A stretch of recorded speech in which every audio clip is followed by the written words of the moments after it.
वंदे मातरम। और आप सबके इस गुरु माता पिता को प्रणाम करते हुए, बच्चों को बहुत सारी शुभकामनाएं देते हुए और बुजुर्गों को राम राम। कुछ हाथ ये बता देंगे आपको कि जीवन में संघर्ष है, कितना है, कब तक है। हमारे हाथ पर दुर्भाग्य की लकीरें होती हैं। कुछ हाथ तो आपको ऐसे मैं बताऊंगा कि यदि वह लकीरें हैं या आपके हाथ का वह पैटर्न है तो जीवन में हर सुख से पूर्व बहुत संघर्ष करना पड़ेगा। सत्य को जितनी शीघ्र आत्मसात करेंगे जीवन उतना सरल होता जाएगा। सत्य से भागने से कोई फायदा नहीं। इन लकीरों को समझिए, क्योंकि यदि ये लकीरें हैं या ये हाथ के पैटर्न्स हैं, ये चिन्ह हैं आपके हाथ में, तो बड़ी दिक्कतें हैं। आप में से बहुत सारे लोग कंप्लेंट्स करते भी होंगे ना, बहुत मेहनत करते हैं हासिल नहीं होता, बहुत धन कमाते हैं रुकता नहीं है, बहुत दोस्त कमाते हैं रुकते नहीं हैं। मेरे साथ क्यों ऐसा होता है कि लगातार दुख दुख दुख और दुख।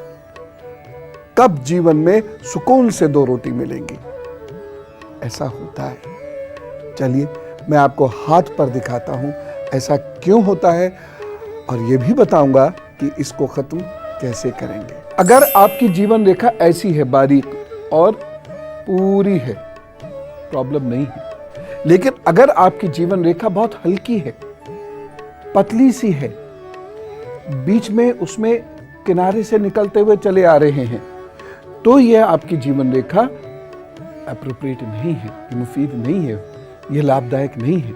और यदि आपकी जीवन रेखा चौड़ी भी होती जा रही है इस तरीके से, ये बहुत ज्यादा डार्क हो जा रही है, अनइवनली डार्क होती चली जा रही है इस तरीके से, यह भी अच्छी नहीं है। तो बारीक जीवन रेखा जो बहुत बहुत क्लियर नहीं दिख रही है, एकदम यहाँ की तरह से एकदम क्लियर नहीं दिख रही है, वह भी अच्छी नहीं है और ये भी अच्छी नहीं है। दोनों में संघर्ष अधिक है, दोनों में तरक्की स्थायी नहीं है, यहाँ तक कि आपके रिश्ते भी स्थायी नहीं है। आप गायत्री के उपासक हो सकते हैं, आप महामृत्युंजय के उपासक हो सकते हैं, आप दुर्गा जी के उपासक हो सकते हैं। कोई एक साधना आप सीखिए, इसको सीखना पड़ेगा। साधना के कुछ हिस्से होते हैं, जैसे कभी यज्ञ करना होगा, कभी उपवास करना होगा, कुछ चीज़ें नहीं खानी होंगी, कुछ चीज़ें नहीं पहननी होंगी, कोई रंग का इस्तेमाल नहीं करना होगा, आदि आदि। वह सीखिए, तब जाकर आपको यह पता चलेगा कि यह धीरे धीरे आपकी रेखा ठीक होने लगी है और अब संघर्ष कम होता जा रहा है, चीज़ें मिलने लगी है। खत्म कभी नहीं होगा, यह मैं आपको पहले ही बता दे रहा हूँ। दूसरी चीज़ जो इसके साथ आपको देखनी है, यहां पर कभी कभी क्या होता है, चेन बन जाती है, ऐसे ऐसे। ये आप बहुत गौर से देखेंगे तो ऐसी डार्क चेन होगी। जीवन रेखा पर अगर ये चेन है, ये लगभग आपकी उम्र आज के हिसाब से 50 है। अगर ये यहां तक है तो ये 15 मान लीजिए। इसी प्रकार से आप अपनी उम्र को कैलकुलेट कीजिए। जहां तक ये डार्क जीवन रेखा है, जहां तक ये कटी फटी या ये चेन वाली जीवन रेखा है, वहां तक दुर्भाग्य आपका पीछा करेगा, कुछ काम नहीं होगा। इसलिए आपको बहुत मेहनत से उस चीज को समझने की कोशिश करनी है जो मैं आपको बता रहा हूं। यानी कोई एक अनुष्ठान पकड़ लीजिए, कोई भी।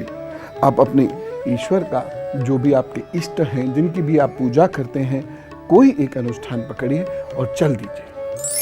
कुछ और चीजें मैं आपको हाथ पर बताऊंगा जिनको देखकर आपकी समझ में आएगा कि अरे ये है कष्ट का कारण और यहां तक है ये कष्ट, और उपाय भी बता दूंगा, ठीक होंगी चीजें। अब फिर 2-3 चीजें मैं दिखाता हूं जो आपके या आपके परिवार में किसी के हाथ पर हो, तो उपाय भी मैं साथ साथ आपको बता रहा हूं, वह उपाय भी करते चले जाएं।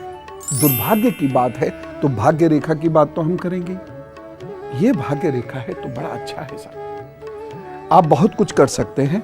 और यदि आपके जीवन रेखा और भाग्य रेखा मिल जाती है तो आपको जीवन में बहुत सहारा मिलेगा लोगों का, जिसकी वजह से आप बहुत कुछ नहीं भी हैं, तब भी घर के लोगों की मदद से, रिश्तेदारों या मित्रों की मदद से आप जीवन में आगे बढ़ते रहेंगे। लेकिन अब ये चीज है, इसको आप देखिए, ये और ये इस तरीके की अगर भाग्य रेखा है, ये नुकसानदायक है और काफी नुकसानदायक है। क्या नुकसान? कभी कुछ, कभी कुछ, कभी कुछ, कभी कुछ। 3 साल किसी एक कार्य नौकरी पर नहीं टिक सकता ऐसा व्यक्ति। और ये रेखा यदि हल्की भी है, ये तो गाढ़ी मैंने दिखाई है, अगर ये हल्की भी है तो हर साल परिवर्तन, हर साल परिवर्तन। 25 साल के कैरियर में 25 परिवर्तन। कौन बचाएगा इससे? 2 चीजें बचाएंगे इससे, शिव और सेवा।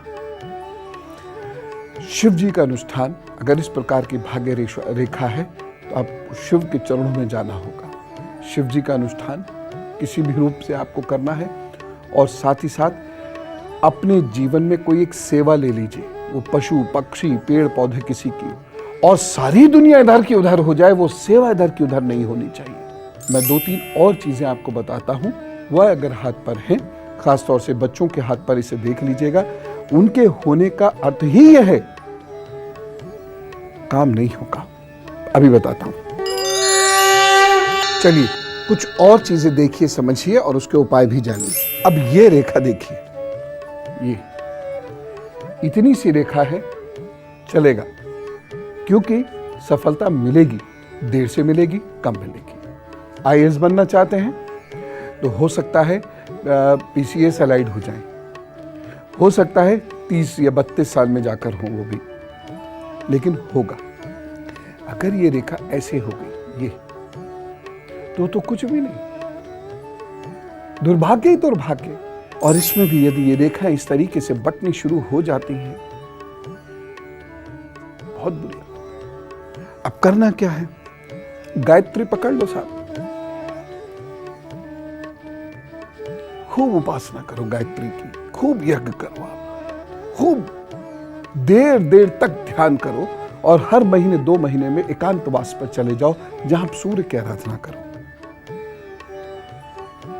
हाथ कंगन को आरसी क्या, पढ़े लिखे को फारसी क्या, आपकी ये रेखा ठीक होने लगेगी। हाथ पे देख लेना, ये जो रेखाएं हमने अभी देखी हैं, ये रेखाएं वाले ये उपाय करने शुरू कर दें, हाथ ठीक होना शुरू हो जाएगा।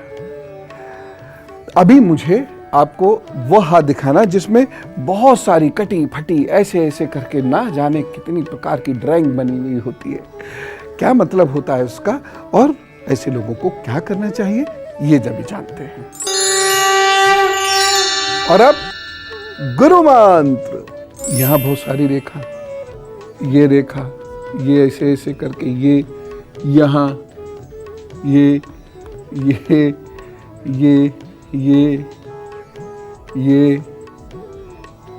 इस तरीके की। ऐसे लोगों को क्या करना चाहिए? अब करना क्या है? एक डायरेक्शन में सोचना है बस, 100 डायरेक्शंस में सोचना नहीं, और एक्सेप्ट कर लेना है कि मेरी जिंदगी में मेहनत बहुत है, नुकसान बहुत है, रिश्ते कम है, और दुर्गा जी के पैर पकड़ लीजिए। फिलहाल आज उपाय की तरफ ध्यान दीजिए। जो आप संचित कर्मों से लेकर आए हैं वो लेकर आ गए हैं, अब उसमें कोई सुधार आप वैसे नहीं कर सकते।